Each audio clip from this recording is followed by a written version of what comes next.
The views expressed by the host of this podcast are not opinion-based or for entertainment purposes. They are actually facts and truth, no matter if other people like it or not. It is the Detroit sports truth, and nothing can ever stop it from being correct. Hey there, Detroit sports fanatics, and welcome to episode 191 of the Detroit Sports Truth on Spreaker. I'm Taylor Phillips, and I'm with my top co-host on the podcast, Ed Smith.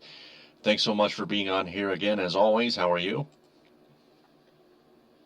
Doing fine, Taylor. I had like I mentioned before on the last episode, I had a relaxing, comfortable championship Sunday. I was able to sit back, relax a little bit, enjoy some of the games that we had, and see, at least in terms of what was on the menu, only one lived up to the hype in terms of competitiveness, and I had a good nightcap to satisfy my wrestling needs with the Royal Rumble. A topic which I will actually get into in deeper, with a more in-depth look later on the show. But that is a tease that we'll get to when we cross that bridge. For now, though, let's focus on what we got for our show right here. All right, first off, we're going to talk about some Tigers this time. That one is long gone. The Tigers and JD Martinez are still talking about a contract negotiation. This source coming from mlive.com and Chris Ayat from January 21st. That was on a Thursday at 1:57 p.m. Follow Chris Ayat on Twitter at Chris_Ayat. He spoke about his contract status and a possible long-term deal Thursday afternoon before he and his teammates headed out on the team's annual winter caravan across Michigan. Also says here they have a couple deadlines, one in the near future and one down the road. The first order of business is his status for this upcoming 2016 campaign, the regular season. The two sides could not come to an agreement prior to the deadline to exchange salary numbers as part of the arbitration process which JD filed for. The Tigers filed a $6 million offer for Martinez, who filed for $8 million, as I just mentioned. The two sides will present their cases in front of a panel of arbitrators next month if they cannot come to an agreement prior to that. If they go to arbitration, the panel will have to choose between one of the two salary numbers that were proposed by the two sides. Of course, the two sides could come to an agreement on either a one-year deal or a multi-year deal prior to that. If the Tigers do not lock up Martinez for the future, he would be eligible for arbitration one more time next off season before hitting free agency before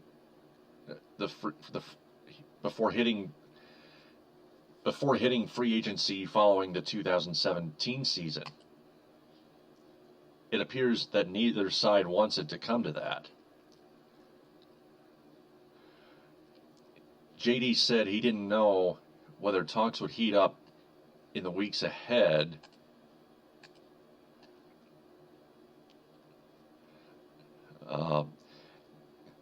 And some have suggested that the Tigers are less likely to lock up Martinez now that they have signed Upton, another corner outfielder, to a 6-year contract worth more than $132 million, $132.75 million, to be more technically precise. Of course, that contract comes with a buyout after a second year, so the Tigers could wait until after the 2007 season and see whether Upton opts out before offering Martinez a new deal. That would be risky, though, since Martinez would be free to sign with any team at that point. Yeah, so right, because if JD was unrestricted, who's to say that even if Upton opts out, who's signs to another team. So you'd be risking losing both of your corner outfielders when that time comes. So that's a risky business, as some would say. Yeah, got to keep in mind, though, JD Martinez is already signed to a 4-year contract. So I think, so JD Martinez, I believe, still has like 2 or 3 years left in his contract. Yeah. So basically, it's not so much of an urgent matter that you want to take of like right now, like compared to what the lot, but it's basically the opposite effect of what the Lions went through with Sue, if I could use that as a form of comparison, because it seemed like, fans and certainly Sue himself wanted to get the deal done as quick as possible before he entered free agency. And of course, when that happened, we all know what happened after that. So I think the Tigers and Martinez are trying to make sure there's a better understanding here, and we nip that issue in the bud right here now. I'm sure JD would like at least a slight better increase in his pay, especially coming off the season that he had. He wants to be insured he's financially taken care of for the next few years. And I'm sure the Tigers want to compensate on an issue. However, they don't want to compensate too much when they're already paying a lot of money to the likes of Miguel Cabrera, Justin Verlander, Victor Martinez, Anibal Sanchez, and now with Justin Upton. So you don't want to be giving out too much money per se, even though Illich has plenty Mike Illich has plenty to spend. So I'm sure there'll be some sort of impasse. Both sides will meet in the middle, and I feel confident they will find a comfortable enough deal that will give JD the money that close to the money that he would like or require, but also keep him in Detroit long term, because he himself has stated his main priority, his main objective would be for him to remain in Detroit. I believe his words when he said that, and the Tigers, I'm sure, would like to make that a reality as well. Yeah, I believe so. It'll just be a matter of time before it happens. And So we may have to play the waiting game just a little bit, but yeah. I do have confidence that this deal will get done eventually. It won't be another Same here. situation. Same here. So that was pretty quick 7:45 in, and got this Tigers topic out of the way already. Great job. Thus far, thus good. Why don't we move on to the Red Wings?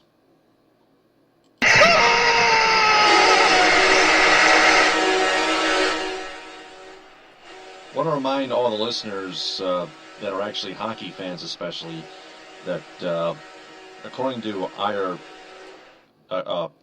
Prashanth Iyer, a contributor, a sabermetric analyst of and a contributor to Winging It in Motown,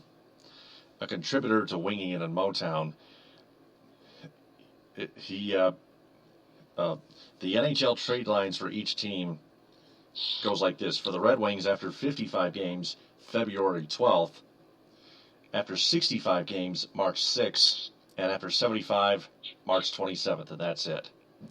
The Red Wings have also put Joachim Andersen on waivers, and he clears them. And at first they decided not to send Andersen to the Griffins in Grand Rapids, the AHL. But then they do when they call up Eric Tangradi and Nick Jensen from the Griffins and send Andersen down. Now the results. First off, the Red Wings and Sabres game, which begun a few hours after that roster move. It was goalless after 2 periods of play, and then Dylan Larkin made a heck of a play, one which the Sabres bench thought the Red Wings came into the Buffalo zone offside, but it was clearly onside. The Sabres challenged it. Big mistake. They lose their timeout. Call call stood, good goal. Dylan Larkin got a nifty pass and then put the Wings on the board. And then it was 1-0. After that, it stayed that way for most of the third period until Henrik Zetterberg got a lead pass from Larkin, who just held the puck in and found Zetterberg wide open in front of Leonard. And Zetterberg did that quick Forsberg deke, that quick Peter Forsberg deke around Leonard and top shelved it. Make it 2-0 with under 3 minutes to go in the third. And that was really big. The Wings were holding on to a 1-0 lead for like most of this period. And then they finally get an insurance goal past a goaltender. That's what we've been waiting for all season. Yeah, it was one of those once in a blue moon occurrences where you weren't so sure. Are they going to blow? You're pretty much waiting for the other shoe to drop. Are they going to blow another one-goal game late in regulation in the third period? Are they going to go to overtime or another shootout again?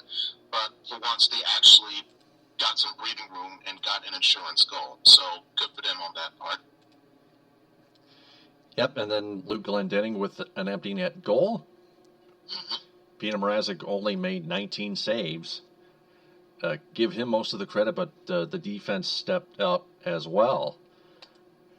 Yeah, I mean, it's not quite an easy feat to stop all 19 shots, but Mrazek did his job. But definitely give credit to the defense for not making sure Mrazek was under harassment all night. Yeah, a few of Mrazek's saves were great. Others were just easy.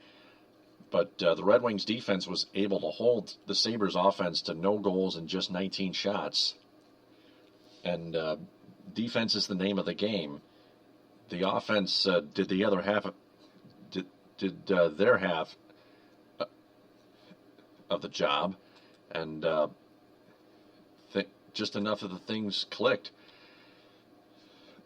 So the Red Wings win 3-0 on Friday night in Buffalo.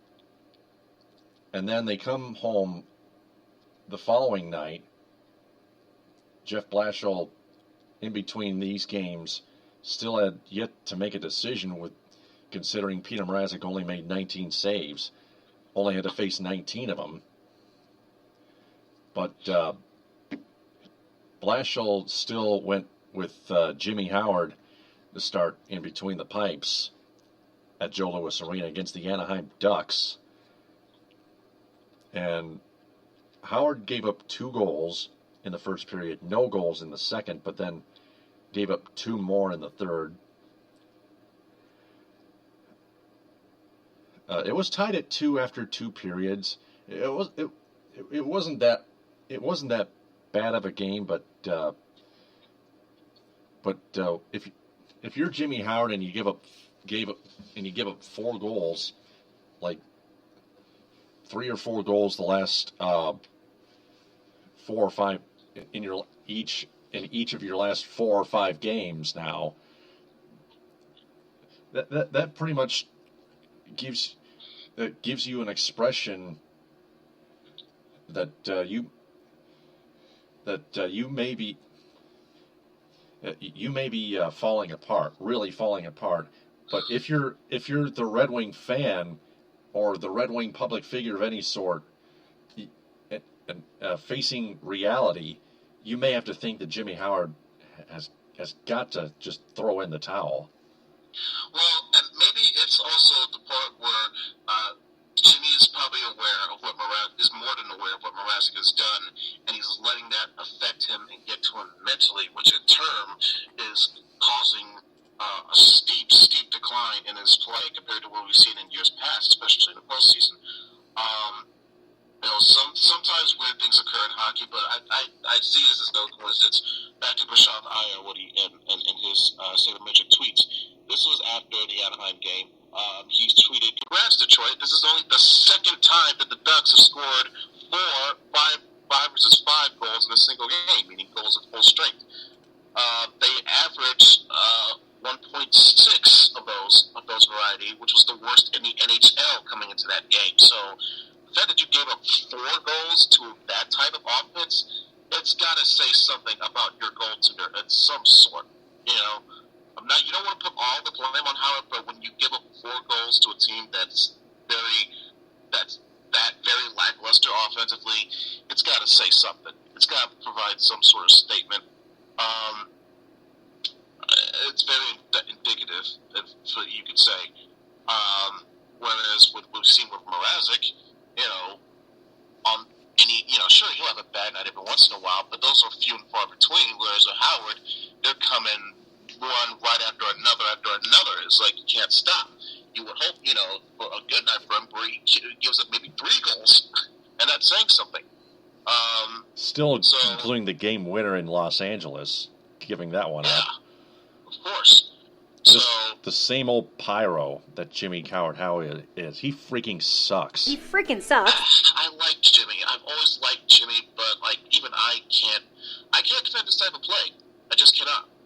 I don't know what's up with him. I don't know what's going on with him. I don't think it's an injury issue. I think it's more so a mental issue that he's letting affect his play in the worst way.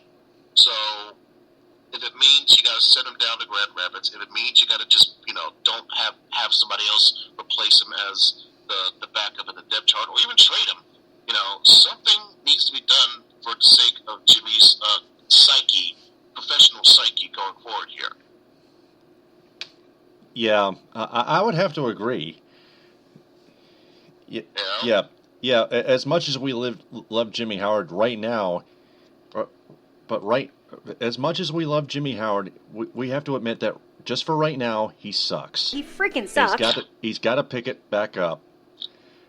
Yeah, because sometime. I'm a person that would like to see him get back to at least some form of contribution where, I wouldn't be ashamed to have him as a backup goalie, or at the very least, because obviously, as in these last few performances, his trade value has completely gone down. It went down faster than Connor Cook's draft stock after the Cotton Bowl. Yeah. So, you gotta wonder what they will do with Jimmy now if these type of performances keep piling up in the next couple months, or the next month or so. In terms of, are they going to trade him or not? Now, conversely, with Mrazek, back to Michelle Dyer again, but tonight, it was officially, it was the second time in his past 3 games that he's given up only 2 full straight goals, which mean, and I'm just going to quote Bashab here, Peter Mrazek is officially slumping. I'm going to use that as a form of sarcasm. That was after the Islander game. We were going to touch on that first. We got to go in chronological order. That's how we properly keep our content flowing here on this podcast. Yeah. So you know what? I'll let you recap the Islanders, then we'll get back to the Bashab tweet. Yep. Yeah. My apologies. Red Wings beat the Islanders 4-2 in Long Island at Barclays Center in Long Island, New York. Actually, quick correction, I believe that's in Brooklyn, the Barclays Center. Brooklyn, okay. Pardon me. Maybe the old arena was in Long Island, or maybe it's just a figure of speech. You're thinking about the old Nassau Coliseum. Nassau Veterans Coliseum, yes. That was such an ancient dinosaur fossil. Yeah, it was. But anyway, Brad Richards opened the scoring with a slapper past Yaroslav Halak to make it 1-0 Detroit. And then Brock Nelson tied it at 1. That's late in the first, so it was tied at 1 after 1. And then wouldn't you know it, at some point in the third period, at 13:29, Justin Abdelkader put the Wings back up 2-1, and then a minute and 13 seconds later, Danny DeKeyser one-timed one past Halak, making it 3-1 Detroit. And that's how it would be after 2 periods of play. It stayed that way until Grabowski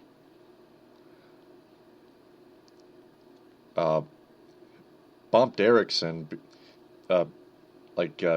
body checked Erickson, a wimpy Jonathan Erickson, who is not even, who's clearly weak of a hockey player,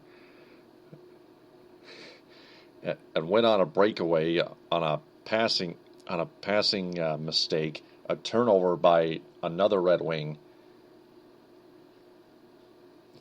I mean, 50% of that goes to the guy who turned the puck over. The second, the other 50% of the blame goes on Jonathan Erickson, who was not even, I don't even know if he was not aware of it, of Grabowski bumping him, or maybe just showing lack of toughness, or just trifling or whatever. But Erickson takes 50% of the blame for not toughening up and just flat out mailing it. Because clearly Erickson was in the neutral zone when the player that turned the puck over was in the offensive zone. That is just a dumb mistake that led to the Grabowski breakaway goal that made it 3-2. Definitely unassisted, with 4:48 left in the third. That made it a 1-goal game again late in the third period. But the Red Wings got another empty net goal from, guess who? Luke Glendening. That was the second empty net goal for Luke Glendening in his last 3 games. How about that? Wow. Apparently he is our new closer. He's earned it so far. Hard to believe. To tell you the truth. And that made it 4-2, the final score at Barclays Center in Brooklyn. Now I want to touch on something here. Jonathan Erickson kept turning the damn puck over like 3 times, one in the first, one in the second, and one in the third, or at least 3 times. Erickson was just the guy pushing the self-destruct, the guy that was pushing the self-destruct button over and over and over again, trying to get this team to lose. It was quite embarrassing to see. It was these type of games that, makes you wonder how low on the totem pole is Erickson in terms of, is he at the bottom of the rung? Is he the worst of the worst in terms of current Red Wings that are the most displeasurable to you at the moment? He's got to be at least 2 or 3 right now. I'm sure at the moment he's Jeff Moss's most hated Red Wing right now. In fact, he even did a top 5 of most hated Wings in his lifetime. And Erickson, believe it or not, made it to number 3. Yep. Erickson's just got to keep getting up there. There's got to be a way. Erickson has 4 years left in his contract after this, and he has a no-trade clause. We all get that. Clause, all that money, so worthless. It's like squeezing a lemon into your eye every time you see it. Ken Holland's got to find some way out of this contract. It's simple. Terminate it. Just terminate the whole damn thing. Don't terminate the no-trade clause. Terminate the whole contract. Just release him and save your money. But Ken won't do that. He's too loyal to some of these players. It is. Yeah, he's too coddling. Yeah, so it's one of it's. He's an idiot. He's an idiot. He's embarrassing.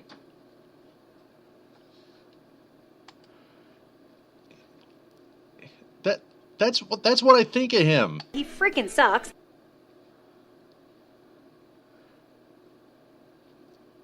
But yeah, the Red Wings win 4-2. Looking at the again, Ken Holland is just too loyal to not make any moves prior to any trade deadline. Yeah, it's something that he's done numerous times now the past few years. You have to wonder when fans will ever get fed up with that aspect, but that's something I'll never top for another day. Back to what I was talking about earlier about Mrazek. Yeah. And Prashant Iyer made few tweets, at least a couple of tweets concerning Mrazek's performance. I think he started this one out in a sarcastic term. Peter Mrazek is officially slumping. He's given up 2 5-versus-5, aka full strength goals for the second time in 3 games. That's the worst stretch since December 10th to December 20th, which was, if you're going by the calendar, that was over a month ago.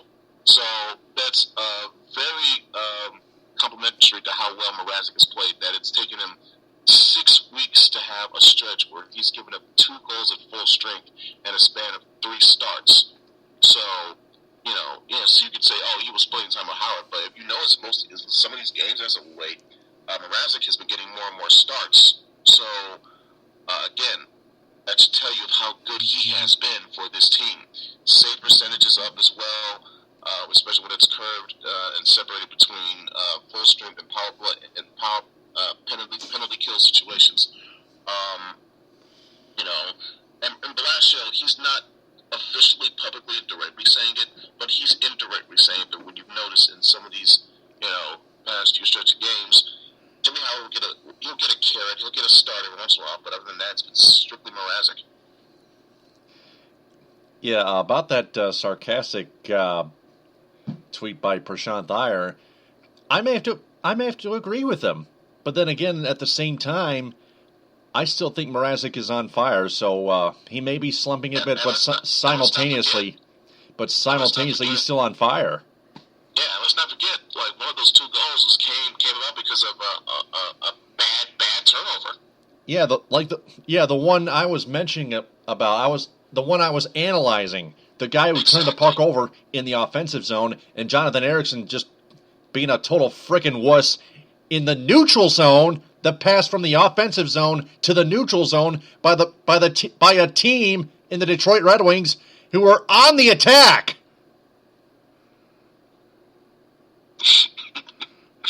That's just stupid. That is just so stupid. I just can't make this up. It's a bad example of fundamentals. Yeah, it's just totally idiotic fundamentals there. Man. So let's look at the schedule here. Yeah, I got it right here. Red Wings at Lightning, 8 o'clock NBCSN. Wednesday night rivalry again for the second week in a row. And then that's it. That's in Tampa Bay, St. Petersburg. Then on Thursday, Red Wings at Panthers, 7:30. Back-to-back. You'd probably see either Jimmy Howard or Peter Mrazek, whoever starts in the first game or second game. I would assume Peter Mrazek will start the Wednesday game, wouldn't you think? Yeah, you don't want to, as we get closer to playoff time, you don't want to tire Mrazek out too much, so you expect Howard to get another start here or there in between. But, again, you don't want to give away games like this. Now, it's not, I'm not saying all the pressure's on Howard, but he's got to have better performances because he knows in some of these games that he started, he's had bad outings, given up so many goals, and it's cost the team some games. And you don't want to come down to a situation where maybe you miss out on the division title potentially and a high seed right. In the Eastern Conference playoffs. Because you played, instead of riding a hot hand, you played a bad goalie and it cost you a couple games in a stretch. But so far they're good. They're still second in their division. Yep. But so it's not a total waste. But you would hope things get a little bit better if they tighten up. Yeah, those two back-to-back games will come next week, Wednesday and Thursday, because the Red Wings are now on an NHL All-Star break, as we almost forgot to mention. Yeah. The All-Star game will be in Nashville, Tennessee, at Bridgestone Arena, where the Predators play at home on their own home ice. And then it's back to action next week. Looking at the exact standings right now, of course the Florida Panthers are in first place, 61 points. They're trying to catch the Washington Capitals at 73 points. The Red Wings are, as you mentioned, second place, 58 points in the Atlantic Division. The Bruins right behind them, 57. The Tampa Bay Lightning lead the wild card, 56 points, followed by the Devils at 55, New Jersey. Looking at the rest of the other two of the top three in the Metropolitan Division, the New York Rangers, 59 points, the Islanders, 56 to round out the top three. Then behind those two wild card teams, the Lightning and the Devils, the Penguins, 53, Canadians, 52. They took a pounding to the Blue Jackets, 5-2. The Senators, 52. The Hurricanes, 52. The Flyers, 48. The Maple Leafs, 43. Sabres, 42. Blue Jackets, 41. So it's a little bit big locked up as near the, I guess you say, on that bubble right outside the top eight of the conference standings in the Eastern Conference. The Red Wings are in a comfortable state, though. You know, they're second in their division, and in terms of total standings, total rankings, they are fourth overall. They have the fourth best record in the East, which in terms of potential playoff seeds, it will make them the designated home team, which is always good to see. You know, you always want to have that game 7 on your home ice instead of on the road like you did last season against Tampa. Fortunately, it didn't work out for you in 2009, but again, bad memories. So it speaks back to my point of, you know, you need to tighten up in some of these games because once we, you know, next time you play, second half of the season's officially started, so you got to buckle down. Yeah, it's turbo time, as Arnold Schwarzenegger and Turbo Man would say in the movie Jingle All the Way. I remember watching that movie when I was a teenager. That was a funny movie. That was awesome too. One side note, one little note from the Western Conference standings: the Anaheim Ducks are still in fifth place in the wild card standings at 49 points, 21, 18, and 7. Of course, the Red Wings should have beaten the Ducks, but we know Jimmy Howard was going to start, and we knew Howard was going to mostly blow it for us. Not completely, but mostly, in my opinion. Yeah, I had bad feeling going into it, and unfortunately, it came to premonition. Yep. One surprising note it just came up to me. The Blackhawks have taken the lead in the Western Conference. They lead the Central Division with 70 points. The Los Angeles Kings lead the Pacific Division with 63. The Dallas Stars right behind the Hawks, 67 points. The Blues, 64. And then the Kings, 63. The Sharks, 54. The Coyotes, 53. Wild, 55. Avalanche, 55. And then all the rest. You can see that on NHL.com. Click on standings by wild card. Yeah. It should be noted that after the great, quick, hot start that Dallas had, Chicago, even despite of losing so many key players from their championship run last year, they have found their way. They've climbed back into it. Now, like you said, they are the leading team in terms of points anyway in all the Western Conference. Yeah, the Blackhawks got that new rookie player Palinin. Can't remember his first name, but Artemi Palinin, I think. But yeah, he's been red hot. He's been he's been the future of this Blackhawks team, admittedly. Yeah, you could say so. Before we move on from the Red Wings, I think there's a slight thing we can bring up since we mentioned trade deadlines earlier. What targets should the Red Wings going after? Not will they, not might they, because you never know with Ken Holland, but what targets should they go after? I've always been of the belief, and many others has for some years, you need a defenseman, period. Especially now in recent years with the retirement of Nicholas Lidstrom, you need a defenseman in the worst way. It's like the Lions need a good presence on that defensive line to replace Sue.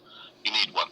But also a good second tier, a good secondary option would be finding a good forward that can create that, or center that can create help spark your offense. Because say what you want about some of the goaltending issues between Jimmy Howard and whatnot. Sometimes his offense has not backed him up as well. So you need to find some way to get a quality player with great proficiency in his offensive game. That's why we heard the murmurs, about a month or so back of, hey, maybe the Red Wings could try to trade for Steven Stamkos, So or Jonathan Drouin. Right, that as well. So I wouldn't be surprised if any of those options might be still on the table, so to speak. If like I said, if Mike Ilitch is still a little bit involved in terms of watching over what the Red Wings could try to get done as he is with the Tigers, not so much, not like as he is with the Tigers, because it seems that the Tigers are his current main priority now. Since, like I said before, he's already brought championships to the Wings. Now he's trying to do so with the Tigers, so the Tigers may take a bit more of his attention.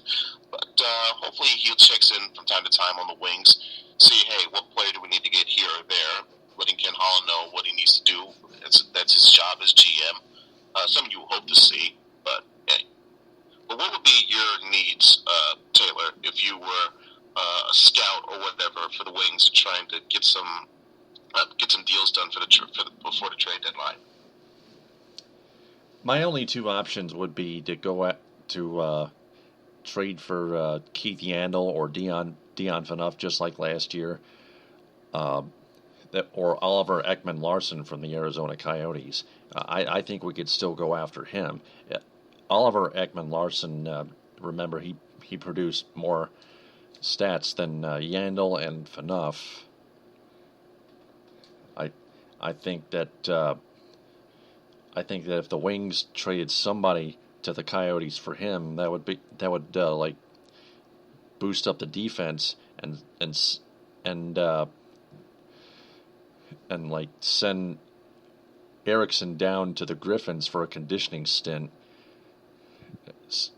to make sure he doesn't go anywhere if Ken Holland doesn't want to get rid of him in any way, shape or form.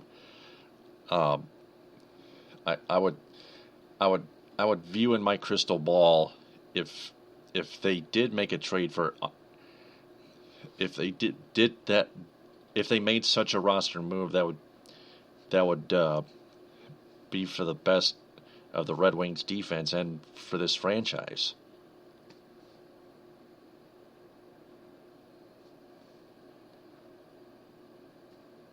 Fair point. Yep. So yeah, that's quite a lot of Red Wings talk there. I think we've covered everything in that category, didn't we? I would say so. Yep. Let's move on to the Pistons. Left sideline three, and he answers. Pistons had a bit of a high scoring affair almost. They lost 104-101 to the Denver Nuggets. Again, lots and lots of wide open threes allowed by this awful Piston defense. Plain and simple. It was so weird to see because they completely dominated the rebounding game. What was it, like plus 20, plus 21, something of that effect in terms of having the advantage rebounding-wise over Denver, who, by the way, was without Kenneth Faried, but yet somehow, whether it be turnovers, perimeter defense, bad offensive possessions down the stretch late. They found a way to cough this one up. For instance, they had a 16-point lead at one point in the second quarter, and then at the end of the third, they found themselves down by 10. How the hell did that transpire? Well, for instances, you got Andre Drummond, who was either disinterested or teams trying to use the hacker Drummond strategy earlier, led to Stan Van Gundy benching Drummond for majority, if not all, of the third, which of course led to that deficit there. Forcing Aaron Baines to step up a little bit, which I think he did an okay job, so to speak, filling in on that aspect. But then, once the Pistons got back in control, I felt, now this is my opinion, Stan Van Gundy made a bit of a mistake on that one by taking Brandon Jennings out when he was still, was helping lead the comeback. So it was definitely a mistake. Yeah, and putting in Reggie Jackson, who was not having quite a good game of his own, especially was shown late when Jackson had quite a couple awful possessions, whether it be a turnover, mostly bad, horrific shots. If you put Jennings in there, I think you feel a little bit more comfortable and confident in terms of getting some form of production out of those possessions. Because there was a point where both offenses were stagnant, and you needed somebody to hit a basket to help change the course of the game. Especially when the Pistons got a lead, you think, okay, it's going to be a tight one, but maybe they'll hang on. And then Gallinari, who winded up having I believe he had 30 at the end of the game, hit a big shot that helped sink their hopes. Pistons still had a shot, but then again, another careless shot by Reggie Jackson ended their hopes of trying to pull out a late win.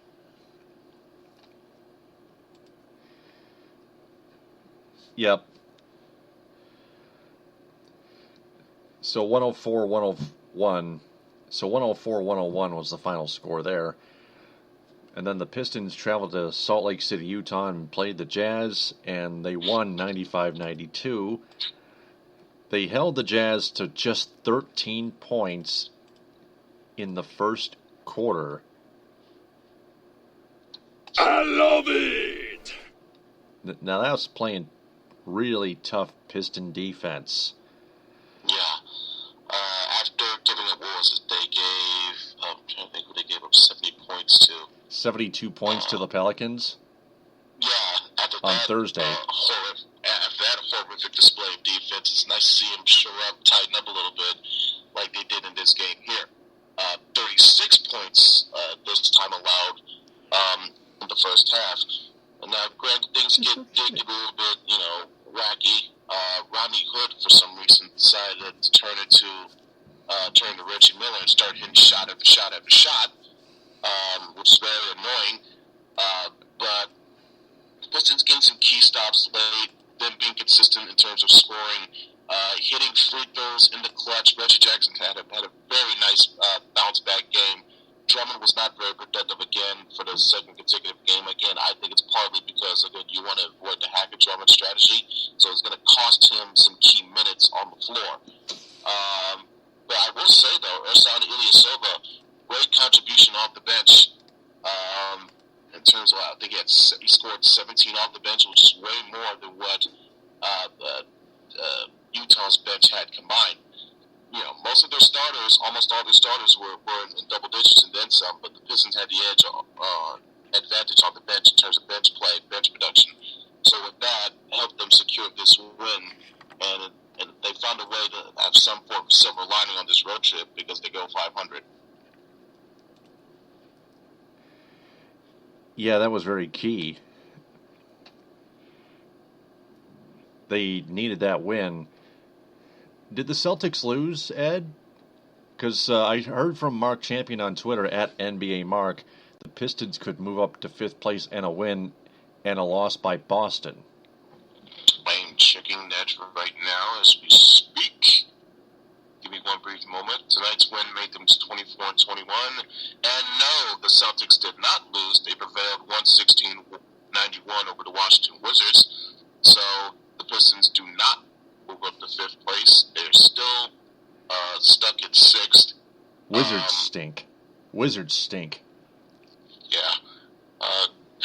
Detroit still Celtics are a good place. team. Celtics are a good team. Go ahead, I'm sorry. Yeah, Celtics are a good team.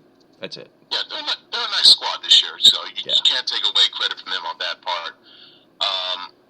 So it's interesting to see how things move up, because if you're Detroit, you would rather be, it seems like, unless crazier things happen,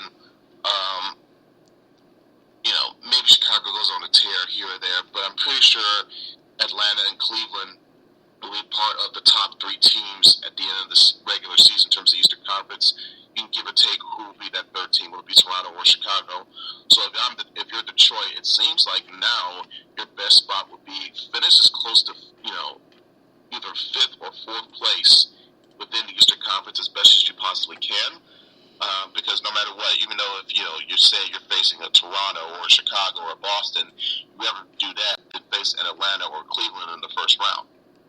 So that would be probably their ceiling, their potential, their goal, their target of what to reach for the rest of this season.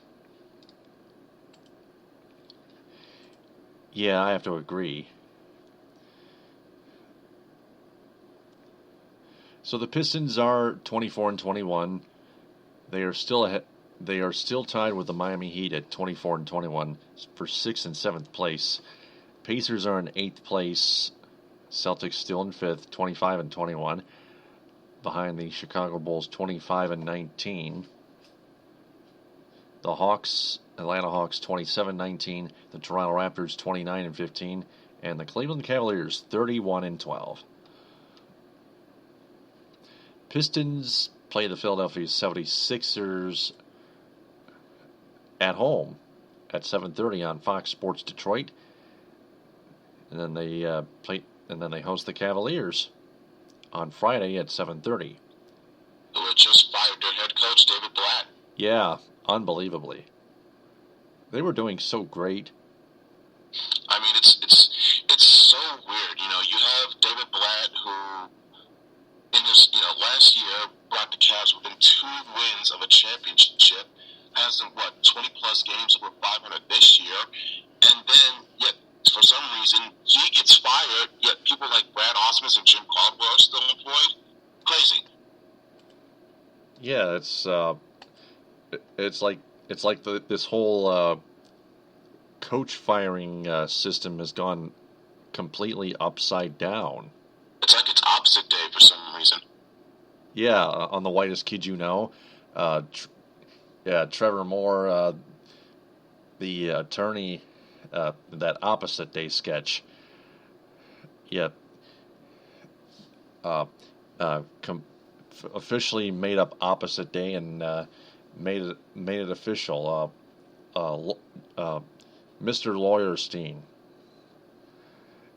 Yeah, I've seen that in Season 1, Episode 4. That was back in 2007.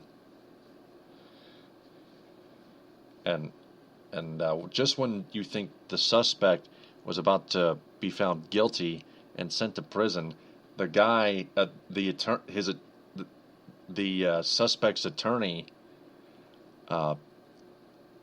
pulled out that Opposite Day trick right out of his sleeve, and boom, everything changed. I mean, have you ever seen that show before, Ed? I've heard of it. I've heard of the title. I've seen it a couple of times on my guide, but I've never actually sat down and watched an episode before. It is actually uncensored sketch comedy. First, it was censored on Fuse, but now it's gone viral and uncensored since season 2 debuted. Season 1 was actually uncensored on DVD when they were first introduced on the television airwaves on cable and satellite, but then when season 2 came upon us on IFC, that's when the uncensored stuff came out on live television, and a lot a lot more people were drawn in. But anyway, back to sports. I think we've covered the Pistons already.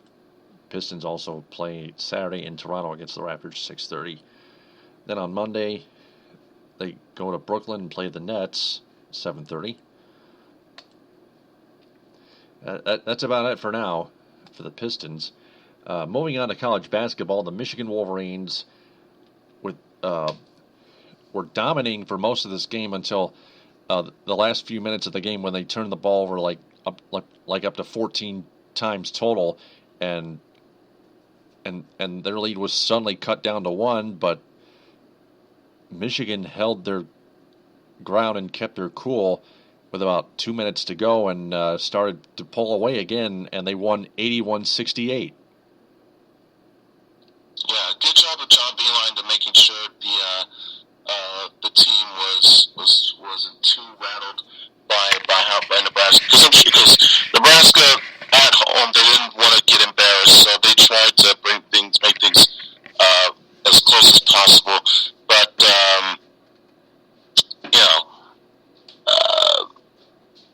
Michigan was able to get contributions from players such as Derek Walton, Duncan Robinson, even up late. Michigan, of course, hitting some free throws as well. That helped as well.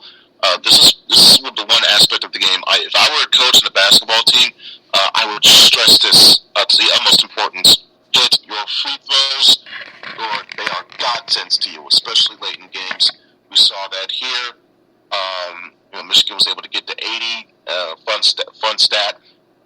Whenever Michigan has scored 80 points or more under John Beeline, they've never lost a game. They were 49-0. I believe now it's 50-0 now.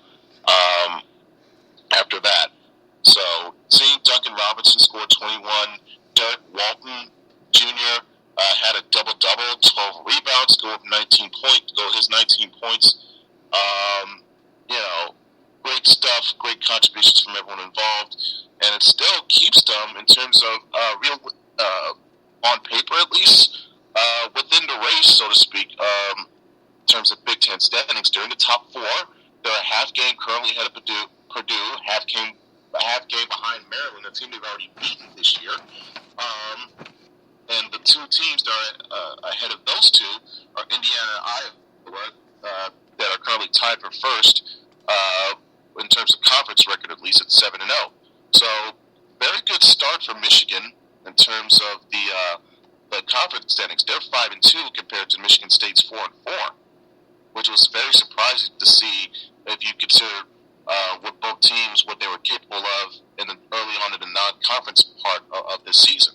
So slowly but surely, Michigan, maybe it's Coach Beeline's help or Bakari Alexander's help, or mainly, mostly, like I said before, other players stepping up in the absence of Carousel Bird. But they're figuring things out in terms of what they need to do to win crucial games at the most important time. And like I said, in a couple games, you got a big test of two back-to-backs here. After these, I would consider warm-ups between Rutgers and Penn State. You got 2 massive home games. Indiana on the 2nd, and then the day before the Super Bowl, Michigan State on CBS. You find a way to win those 2 games, you could find yourself potentially within the hunt, so to speak, of challenging the overall Big Ten lead. Yeah, got a tough road ahead again. Just got an update that King center DeMarcus Cousins scores career high 56 points in a double overtime loss to the Charlotte Hornets. Yeah, I managed to beat that on my ESPN feed. The score was 129-28. Good for Boogie. So close. But unfortunately, it came in a loss. Yeah, all for naught. But back to the business at hand at college basketball, moving over to the Michigan State Spartans, who finally snapped their 3-game losing streak with a 74-65 win over the Maryland Terrapins at Breslin Center. They were they were wearing mean green jerseys in that game. I guess it was just time for them to go mad, I guess. But they got it done. I love it. It was a desperately, badly needed win. They'd already lost 3 straight. 2 of those at home. One of those, the game before, was the game that they just failed to get a hold on, and they let get away from them late, just like they did at Wisconsin. But this was a badly needed game. Hey, maybe Dino Warmers was a good luck charm. You never know. But like I said, as conversely with Michigan, those 2 teams are on a bit of a collision course. But Michigan State has their own, I guess you would say, warm-up games leading up to that. The 28th against Northwestern, and then the 31st against Rutgers. And after that, they get a full week off, almost practically, before facing Michigan on the 6th, the day before the Super Bowl, on that Saturday on CBS. But Michigan State, they really have got to get things up in gear. Maybe this will help kickstart it, because they have a 4-4 record in conference play, 3.5 games back of Indiana and Iowa. Iowa, the team has already swept them. 1.5 games back behind Michigan. So, interesting to see how that will affect the rest of the conference standings when those 2 teams lock up the day before the Super Bowl. Yeah, speaking of which, we shift to the NFL playoffs. The AFC Championship game first off. The Denver Broncos hold on in a great game to beat the New England Patriots 20-18 at Sports Authority Field in Denver, Colorado. The Brady versus Manning saga continued, and it was Manning finishing with just barely with the upper hand on that one. Yeah, it was an absolute defensive battle all the way through. It's interesting to point and see that one of the keys, if you ever want to have a chance to slow down and possibly beat New England, you have a good pass rush to get after Tom Brady. The Giants used that to perfection in both Super Bowl appearances, Super Bowl wins against the Patriots. The Jets used that very well in the 2011 upset win in the playoffs. It was shown again here on Sunday. Von Miller and DeMarcus Ware just got after Brady all day. Had him down for a number of sacks, constant pressure, did not make Brady feel comfortable in that pocket at all, and it showed in his stat line. He had over 50 passes and had incompletions for almost 30 of those. Had the lone touchdown, but it was very late. Whereas he had 2, or might have been 3 interceptions if you count that 2-point conversion play. So, whereas with Peyton Manning, he didn't look so well either, but at least showed flashes what he once was, hitting Owen Daniels for a couple of touchdowns. And it's interesting, Daniels had only 2 catches, but both were touchdowns in that game. I think that was the benefit of Demaryius Thomas getting so much attention that it opened up room and holes for a guy like Owen Daniels to take advantage of. So props to him, sticking with the grind, waiting for Peyton to find him, and he found it and took advantage of that, made a catch both times for touchdowns. But really, if you want to look back on it, and I'm sure some looking back on this now, this was a game that was very well within hand for New England to win.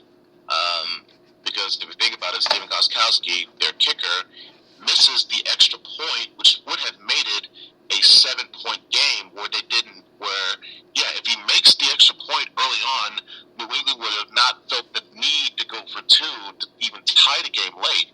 But also some of this goes on Bill Belichick too, because Belichick had 2 options in that fourth quarter where he still had all 3 timeouts. There was still a considerable amount of time left on the clock, and I felt his defense was doing well enough where, Pat Manning is going to get the ball back, but your defense has done a very fine job. Kick the field goal, take the points. Whereas if you take those 2 field goals, when Brady makes that last drive, all you need is a field goal or a touchdown to win instead of the touchdowns, and then you have to get a 2-point conversion just to tie it.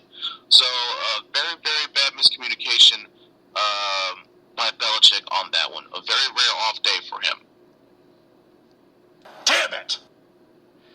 And I must also state, in terms of the Brady versus Manning matchups, you said as the battle continues, I think this may be the conclusion, because I'm of the belief, I think some others are starting to see it as well.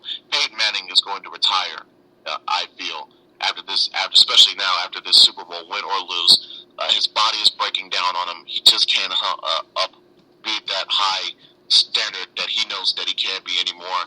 And when you start to see that, it's usually telltale signs that it's time to give it up. So I would expect Peyton Manning to announce his retirement sometime after this game, win or lose. But hey, at least you could say he got one more win, or he got a chance to beat Tom Brady for in the last time that he squared off.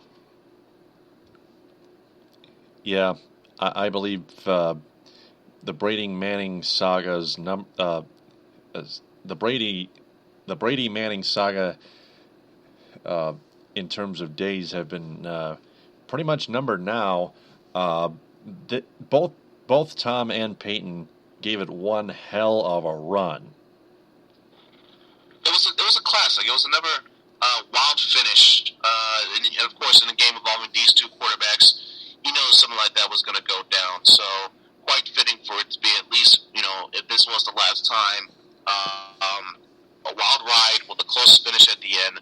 And for Peyton Manning, at least, who was always, I guess you could say, even though regular season he had the edge, in terms of postseason and overall legacy, he always, in a way, was in Tom Brady's shadow. At least he got the chance now. He had the chance to get the upper hand on this occasion, and he did. Yep, he did.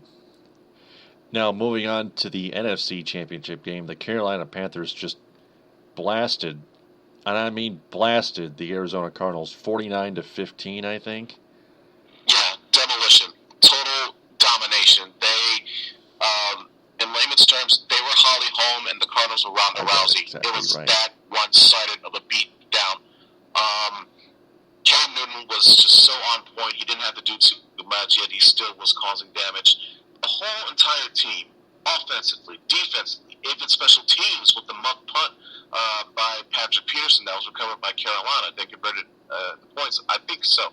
Of course, defensively, even after Arizona gets a pick off of Newton, takes it down to the field, trying to get back into the game, the very next play, Carolina intercepts Carson Palmer on a hell of an athletic play in the back of the end zone. So in terms of momentum, it was, everything was going right for Carolina, and everything was going horrible for Arizona. 7 turnovers. Ugh. Not to mention the third down battle. Carolina, I believe, was 8 for 14 on third down, whereas Arizona only got 3 third down conversions the whole entire game. So when you lose those 2 important key stats in a game like this, 9 times out of 10, you're going to lose the game, period. Especially in that turnover department. Oh, my goodness. So it's going to be quite interesting to see basically Carolina's offense versus Denver's defense. But that Carolina defense is nothing to sleep over as well. But they may be down a big piece because their pro, I believe his name was David Thomas, seemed to have injured his arm. I think I'm not sure if it's official or not, but some are stating that it is indeed broken. But even still, Thomas apparently is insisting that no matter what, he will play in the Super Bowl. So, and they're going to need him. Carolina's going to need all of their pieces that they can possibly get, because it's the Super Bowl. You want to be close to at your best as you possibly can be to win it all here. So if Thomas is going to be able to play, my best of luck to him in that regard. But it's going to be quite an interesting matchup, and the dynamics and the storylines and the setting behind this is interesting. It's old guard versus new. It's the old veteran, the old gunslinger, gearing up for one last showdown, and seeing if he can ride on into the sunset or will it be in some ways a passing of the torch, so to speak, to the new era, the young blood, the young lion, saying, okay, it's your time now to take over as the superstar of the league? So it'll be quite interesting to see how it all plays out in these 2 weeks of build-up as we get closer and closer to the game.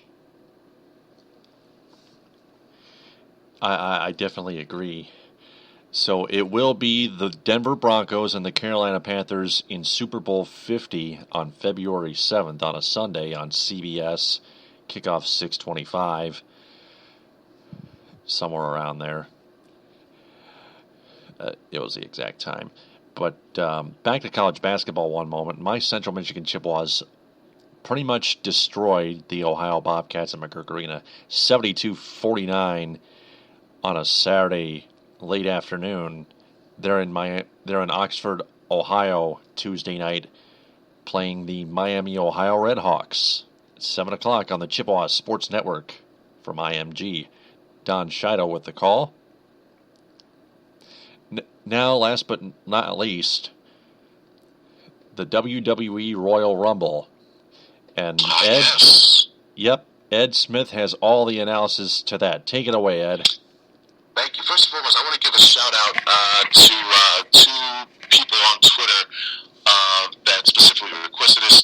Justin Patak, you can follow him at JPTAC on Twitter, and as well as M Lukita 6. It's M Locuta 6. MLOKUTA 6. Follow both of them on Twitter. I give them the shout outs for this, for helping this. They specifically requested for this feature. So thanks to the helpful nature of the WWE Network, which you can afford now for $9.99 a month. Shameless plug, wink, wink. I was able to enjoy watch the Royal Rumble live as it happened on Sunday night with a few of my friends. It was quite an interesting and very memorable night for a multitude of reasons, but we're going to get to the big shockers and surprise later on. First and foremost, the show opened up with a very entertaining and downright demolition derby-esque last man standing match for the Intercontinental Championship between champion Dean Ambrose and challenger and former champion Kevin Owens. Ambrose had won the championship from Owens at the previous month's pay-per-view, TLC, Tables, Ladders, and Chairs. Owens was looking for some payback, some redemption, revenge, and get back what he felt was rightfully his. Both men went back and forth, both men busting out all sorts of weapons early, chairs, tables, kendo sticks, even insulting the barricade at one point. But after just a hard-fought, knuckle-down slobber knocker, as old JR Jim Ross would say, Ambrose would eventually get the victory after pushing Owens off the turnbuckle, and Owens landing back first through a stack of 2 tables to the floor, and Owens just unable to get up back to his feet at the count of 10. So, of course, per the rules of a last man standing match, Owens would win the match. Ambrose would win and retain the IC title. Next up after that, I believe, was a tag team championship match between the Usos and champion The New Day. Usos are former tag champs from a couple of years back. The New Day are the current tag team champions. They've held the title since August at SummerSlam. Quick note, I think The New Day is one of my top 5 or 3 favorite things to watch currently in WWE. They are electric, they are eccentric, they are flat out funny and hilarious, and they find a way to get, in my opinion, more fresher in every segment that they are in. And their merchandise is selling. They're very popular. I think they're very popular, not just with casual fans, but also especially with internet fans as well. They play that role where, they play the roles very well, where you love to boo them, but also you kind of want to cheer them at the same time because they're that entertaining. But of course, match itself wasn't quite, wasn't quite as, entertaining, so to speak, especially after having to follow up that last man standing match. But the last 5 minutes or so, it picked up, the pace picked up, some false finishes before finally, after, thanks to a blind tag of sorts, Becky was able to catch, I believe, was it Jimmy, or it might have been Jay. Sometimes I get those two confused.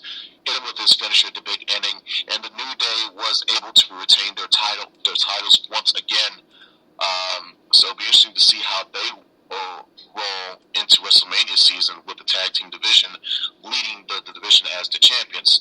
After that was a United States Championship match between champion Alberto Del Rio, former world champion, former Royal Rumble winner himself, former Money in the Bank holder. He made his, after being fired from the company in 2014, made his return to the company in shocking fashion in October of last year at the Hell in a Cell pay-per-view by coming in and beating, of all people, John Cena for the United States Championship. Cena has since then has had a couple of breaks, one of which was a short hiatus to help film a reality TV show, but now this current one that he's on, it's much more of a serious nature. Apparently he has suffered a torn rotator cuff. He has underwent surgery. He is apparently going to be out for the next 6 to 9 months, which means, of course, he will miss WrestleMania this year. Big blow for the WWE in terms of injury, star power, name, what they need for WrestleMania plans. They've already gone through a lot of injuries, so to speak, and this one just was the very last thing that they needed to see. So, big blow on all shapes and all around for WWE. But back to Del Rio. He was defending the title against a member of the Lucha Dragons. His name is Kalisto. Kalisto, he's caught some fire in the past couple of months. He had some good progress in the tournament to crown the new WWE World Heavyweight Champion after Seth Rollins had to vacate his title due to blowing out his knee. Kalisto made it to the quarterfinal before losing to Del Rio. But still, Kalisto was still catching some momentum. He had an unbelievable moment at the TLC pay-per-view where he performed his finisher off of a ladder and slammed an opponent through a ladder in the process inside the ring. So it was, in fact, that moment when Kalisto was Slammy at the 2015 Slammy Awards. And earlier this year, this month, he kicked off 2016 in a big way by defeating Del Rio on an episode of Raw to win the U.S. Championship. Unfortunately, Del Rio would reclaim the title I guess you could say in terms of tapings, the very next night at SmackDown, which aired that Thursday that week. So this was basically the title rematch. You could maybe call it the rubber match if you want to, but Kalisto, after putting in some good work of his own, was able to get the upper hand, used Del Rio's tactics against him, and was able to pick up the victory 1-2-3 with his finisher, and once again was pick up the United States Championship. After that, we then had the Divas Championship match between champion Charlotte, who, if any of you do not know, is the daughter of iconic wrestler and two-time WWE Hall of Famer Ric Flair. The Nature Boy. Woo! Indeed. Charlotte defending her crown against challenger and former best friend, the Irish lass kicker, Becky Lynch. Now, bit of a backstory. Charlotte, along with Becky, and of course my personal favorite, and a lot of people's favorites in terms of inner circles, internet communities, and whatnot, Sasha Banks, all came up, debuted on the main roster of Raw back in July from the developmental system NXT to rousing fanfare and applause. This was start of a whole storyline entitled The Divas Revolution, so to speak. We're taking over from the old guard, the passe guard from the likes of the Bella Twins, and leading it into the future with more legitimate-looking, productive, great female wrestlers, not divas, female wrestlers. They also have a fourth member, so to speak. She goes by the name of Bayley. She's the current NXT Women's Champion. She's holding down her own down there at Full Sail University in Orlando. Eventually, you would expect to see Bayley to get her call up to the main roster soon, maybe sometime after WrestleMania. But back to the matter at hand, which was Charlotte and Becky.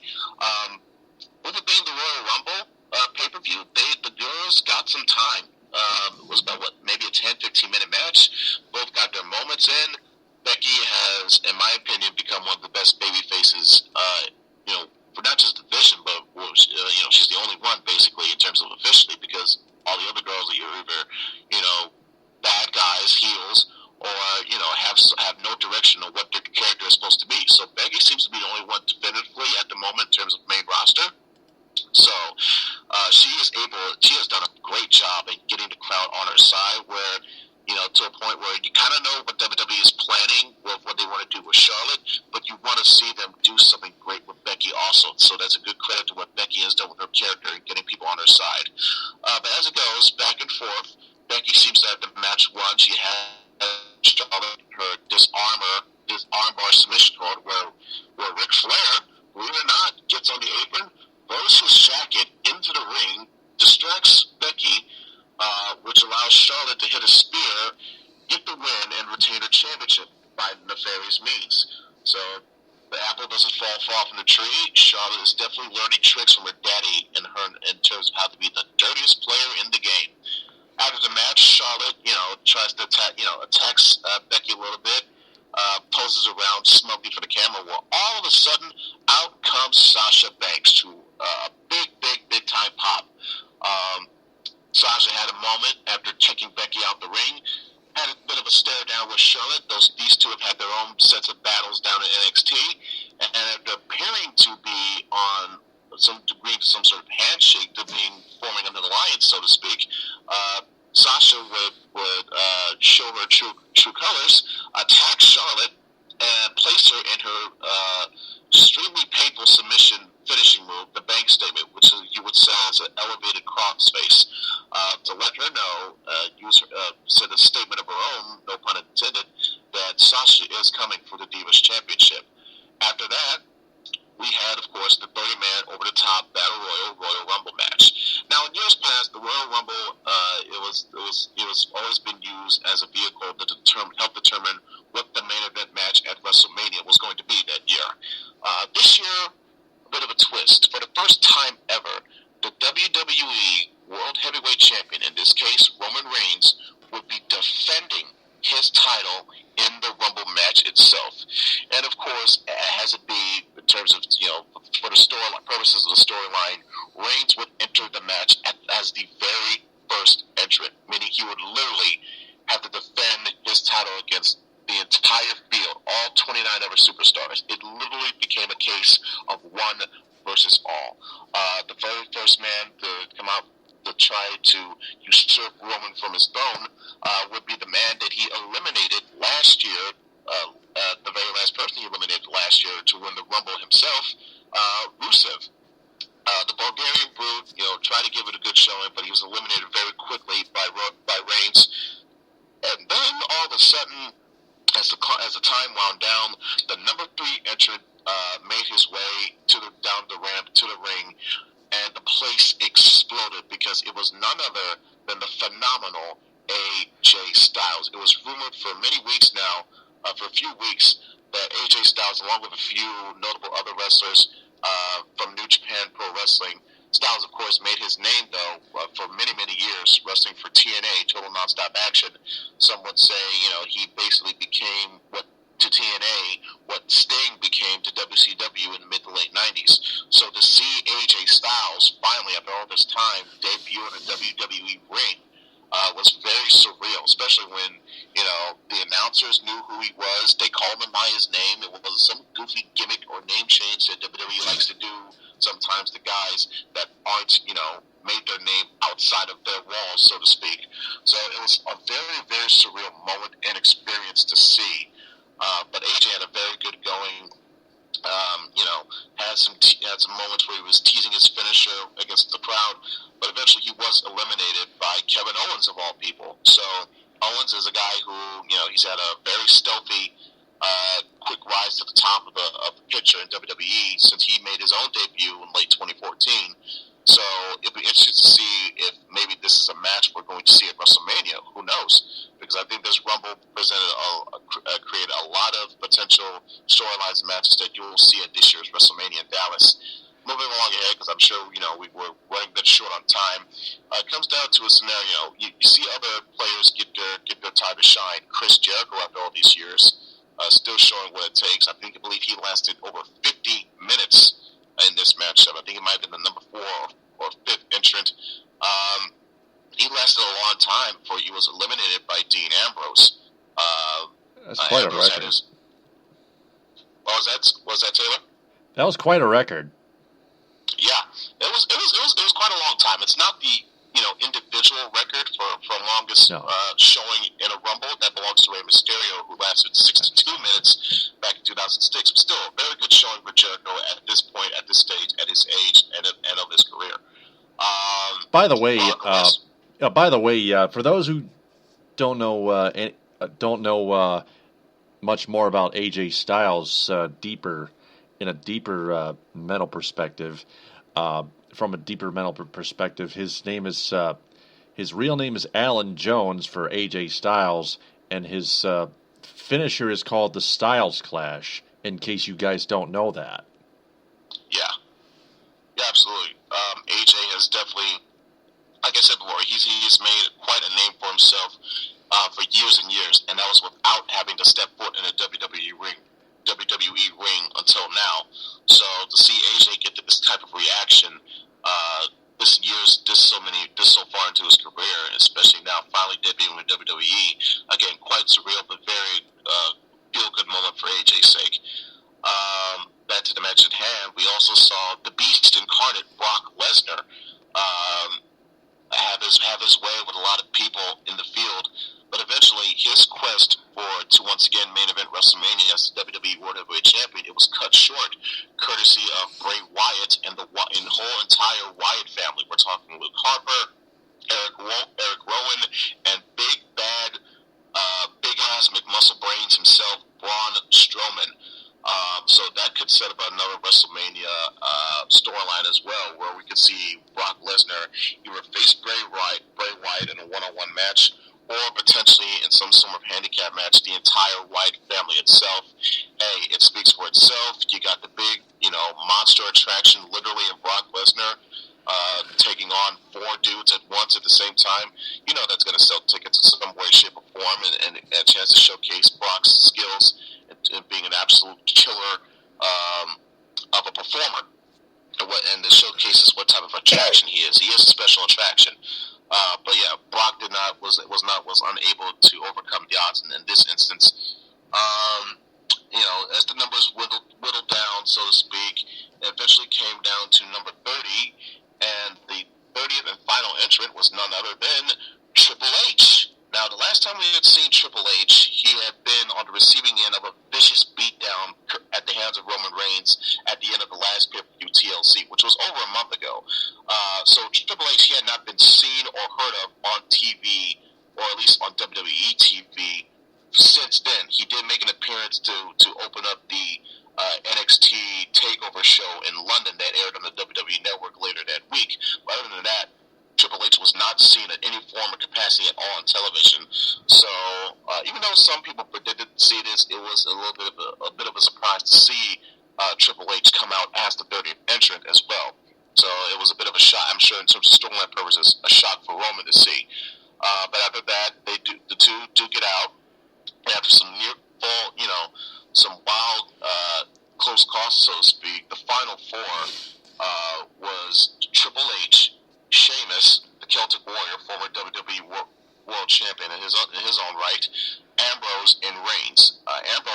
Reigns, by the way, in a way to recreate what happened in 1999 with Austin and whatnot, versus Stone Cold versus Vince McMahon, the authority figure, so to speak. Reigns was tagged midway through the match, was not eliminated, but was still put out of commission, so to speak, by an announce tape by way of Rusev splashing Reigns to an announce table.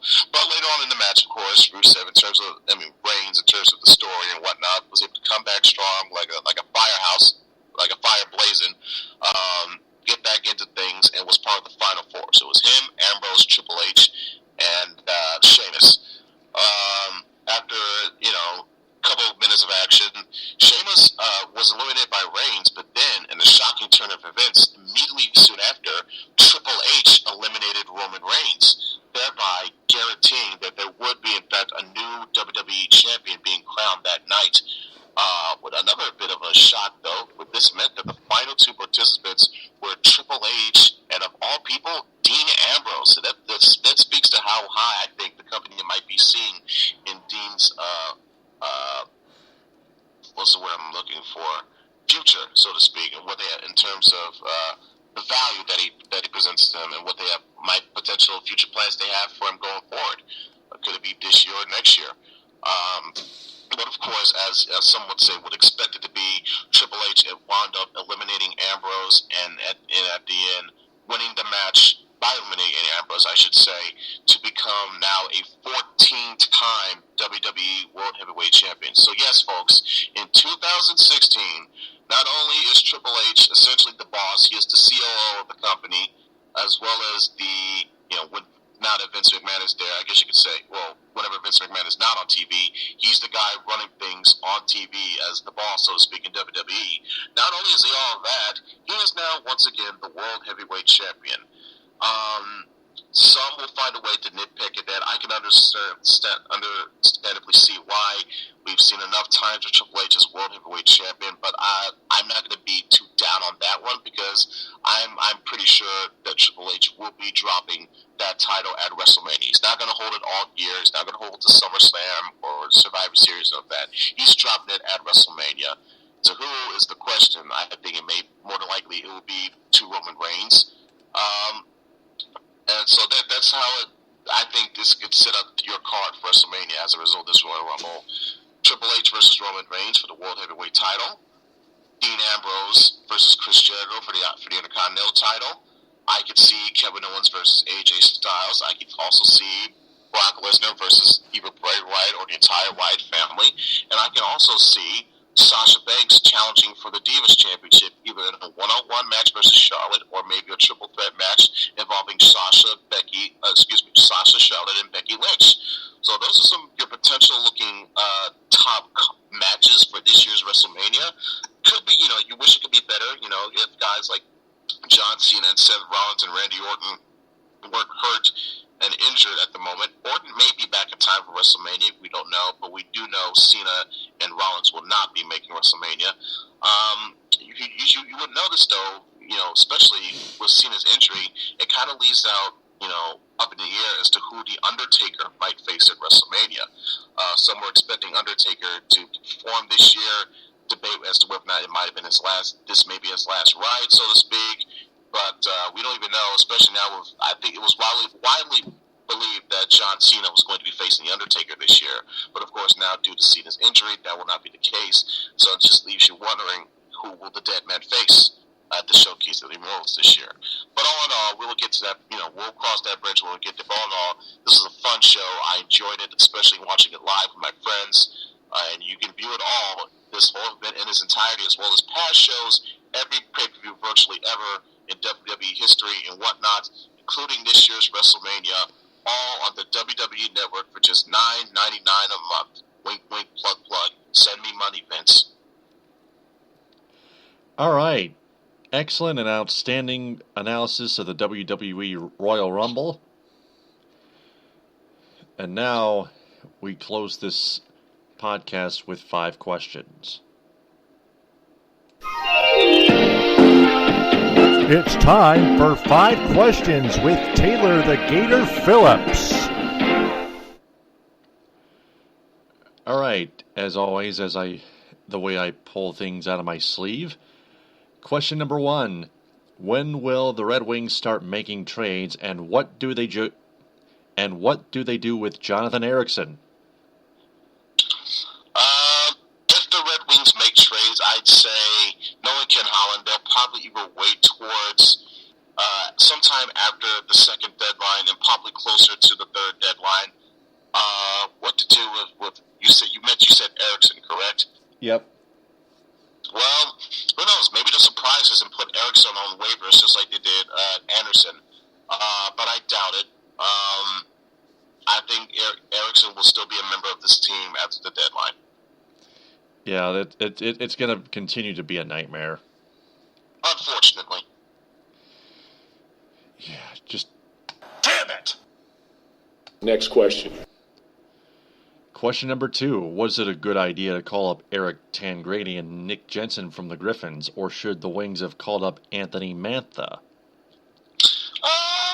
It's not always a bad thing, right? In this instance, because, you want to see what other of your young bucks can provide, what they can provide for now, what they can provide in the future.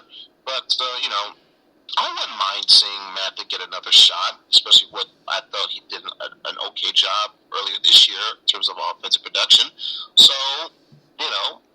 give Matha a shot while you're at it. So I won't be completely too down on this decision, but I do agree Matha should have been given another shot as well. Next question. Question number 3. How key was the Pistons holding the Jazz to 13 points in the first quarter?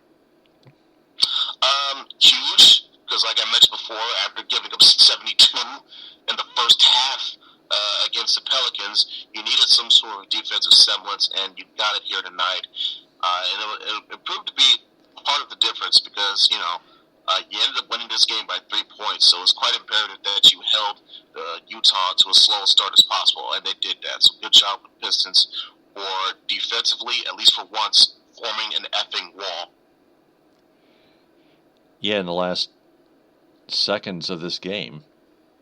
Next question. Question number 4. Why would MSU wear mean green jerseys in a game? I really don't have the slightest clue. Maybe maybe they wore it because of the game, the team that they were facing, the matchup, so to speak, and knowing that this game was going to garner a little bit of national attention. They wanted to show out a little bit. That's I would say, show out a little bit for national attention, and maybe to impress some recruits. Because I think a certain percentage number of recruits, they fall for something as trivial as the look of uniforms and jerseys, believe it or not. Next question. And finally, question number 5. Aside from what we've talked about in terms of JD Martinez to start this episode, do the Tigers need another effective relief pitcher? It wouldn't hurt. I think they have the back end of their bullpen settled quite well. Well, me too. Don't get me wrong. Yeah. So if they were to go relief pitcher, I would definitely say one of those middle relievers, those fifth, sixth inning guys that you would need. Unless somehow some of your own guys internally, i.e. a Bruce Rondon, could show massive improvement, then yeah, you'd still have to go after someone, be it free agency or even in a trade, to help get better relief for your middle portion of your bullpen. So yes, if because I think, like I said, they're set offensively, they're set with their corner outfielder, and I think eventually they'll get this JD Martinez deal done. But if you're still thinking, if you're still feeling a little bit uneasy about the bullpen in some sort of capacity, then hey, get a middle reliever and put those worries to rest. All right. Well, yeah, a middle reliever's always not a bad idea. It's always a good idea. Could put him in with Blaine Hardy and all those other guys in that middle relief rotation. So that's going to wrap up episode 191 of the Detroit Sports Truth. Ed, I thank you so much, as always. Been another great, entertaining, and educating, most importantly, an educating episode of the Detroit Sports Truth. Absolutely. I would like to make one announcement. On Monday, I'm going to work 9:30 to 3:30 at Little Caesars, and then I'm going to head to Big Rapids and call a game on WBRN as the Cardinals play the Alma Panthers. Tip-off is at 7 o'clock. We're still going to do that. We're still going to be on Monday at midnight. But as usual, our next podcast is Thursday at midnight, episode 192 on Spreaker. But for now, thanks a lot again. No problem, Taylor, and thank you for allowing me the format, so to speak, to help entertain the portion of the audience that wanted to hear my rambling thoughts, review/recap of this year's Royal Rumble. So I thank you for giving me that chance to do that as well, Taylor. And best of luck to you in your game on Monday. Yep, thanks. The Cardinals have off until Friday when they play the Nuevo Lions at home. Catch me and JT Scarpelli Friday at 7:30, just about that time on WBRN, News Radio WBRN and the Big Rapids Radio Network, 1460 AM, 107.7 FM and 95.1 FM. Also stream online on your computer or laptop. Go to BigRapidsDailyNews.com. Also, download the Y102 download the Y102 WYBR mobile app on your smartphone and listen live on your smartphone wherever you go to catch us. Ed, we'll talk Thursday at midnight. Looking forward to it, Taylor. You have a safe night, as well as to you, listeners in Radioland. Thank you very much. And for Ed Smith, I am Taylor Phillips. If there's anything you fans want more of or less of on my podcast, our podcast, please let us know. TTFN, ta-ta for now. Bon appétit.